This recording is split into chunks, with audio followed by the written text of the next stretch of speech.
About 12 miles southeast of Rome lies Villa Mondragone, a summer home to several popes. It was here in 1582 that Pope Gregory XIII reformed the Julian calendar, creating the calendar that we know and use today. Our Gregorian calendar bears his name. It was also here in 1912 that a Polish-American rare books dealer would uncover a mystery centuries in the making, the object of which would come to bear his name. Wilfrid Voynich visited the villa, now a Jesuit school, in search of rare and precious books. One manuscript in particular caught his attention. He purchased it and returned to New York with what would later become known the world over as the Voynich Manuscript.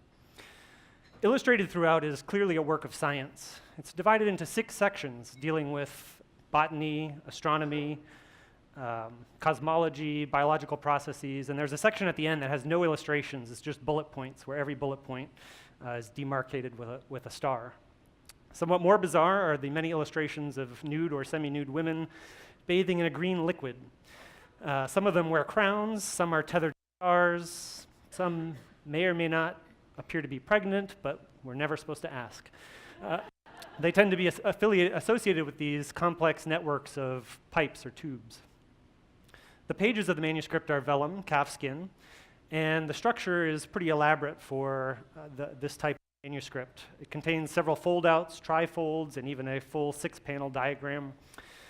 It contains about 170,000 characters on its 240 remaining pages. It's thought that around 30 pages may have been lost to the centuries.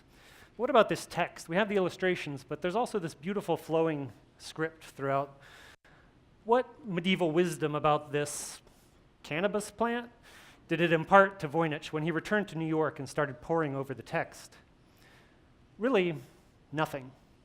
Voynich learned nothing from the text of this document, despite an ardent, lifelong pursuit.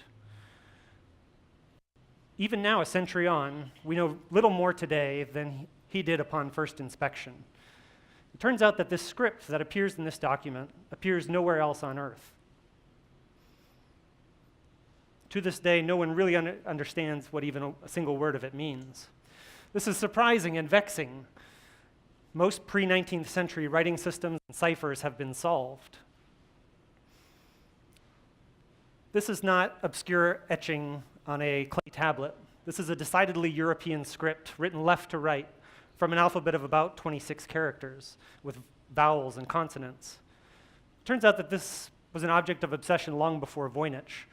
There are a series of letters going back to as early as 1637, showing a series of owners seeking assistance from scholars of their time in translating this. Maybe it's code. After World War II, US cryptographers who had cracked some of the most difficult ciphers, including the Japanese purple cipher, found themselves with some time and brilliance to spare, and they formed a Voynich study group to look at this problem. It was led by William F. Friedman, who is pictured center here. He was one of the most brilliant cryptographers of the modern era, and he later went on to help form the NSA, for better or for worse. He and his team transcribed the entire manuscript to IBM punch cards in order to do statistical analysis on it, such as was possible in the mid-20th century. But this, like all other efforts in his lifetime, fell short. Of course, we're not sure it's a code. Another theory is that it's actually a constructed language. Since antiquity, people have created languages, such as this one, in order, usually with the idea of creating something for a universal and unambiguous communication without all the messiness of, culture. Another theory is that it's just completely made up, that it's 100% a hoax. Basically medieval cryptography was pretty weak, and they're all easily broken with modern techniques. So the thought that this might be a code and that it's been so elusive all this time leads some people to say, well, it must just be meaningless, it's just made up. But if that's the case, the hoax is incredibly elaborate and well executed. At a statistical level, the distribution of characters and words in the document suggests a natural language. The labels for illustrations are each unique, and terminology that you see in a section about plants, for example, is different from the terminology you see in a section that appears to be about astronomy.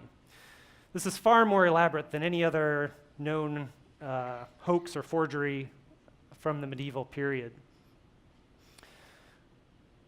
It's almost as though the perpetrator would have to know about modes of detection that wouldn't exist for centuries. Even Voynich himself couldn't have foreseen the advent of radiocarbon dating. The University of Arizona spectrometry lab dated the vellum of the manuscript to 1420. The pigments, the mineral pigments of azurite and hematite, are all consistent with the technology of the time. Of course, as with any good mystery, there are plenty of conspiracy theories to go around. Was this a childhood work of Leonardo da Vinci? Because clearly his name is embedded in the images here. His handwriting, when viewed backward, looks sort of like the handwriting in the manuscript. Or maybe it is the language of aliens, the same aliens that would have conferred to the author knowledge about the structure of spiral galaxies or of microorganisms about 200 years before the advent of telescopy or microscopy. Today, the Voynich manuscript resides in the Beneke Rare Books collection at Yale University, pictured at the top. But its cultural reach extends far beyond those walls into comics, music, film, video games, and we can only hope that in the film adaptation, Nicolas Cage will play the part of Voynich. It's a back to battle decks. So Voynich thought that the book would be more valuable once he could finally translate it, and he made it his life's work to do that. But I agree with Reed Johnson, who wrote in The New Yorker that the allure of the manuscript is entirely in its indeterminacy. Once someone figures it out and cracks the code, that's going to collapse into a single mundane meaning. So for right now, let's just enjoy the mystery.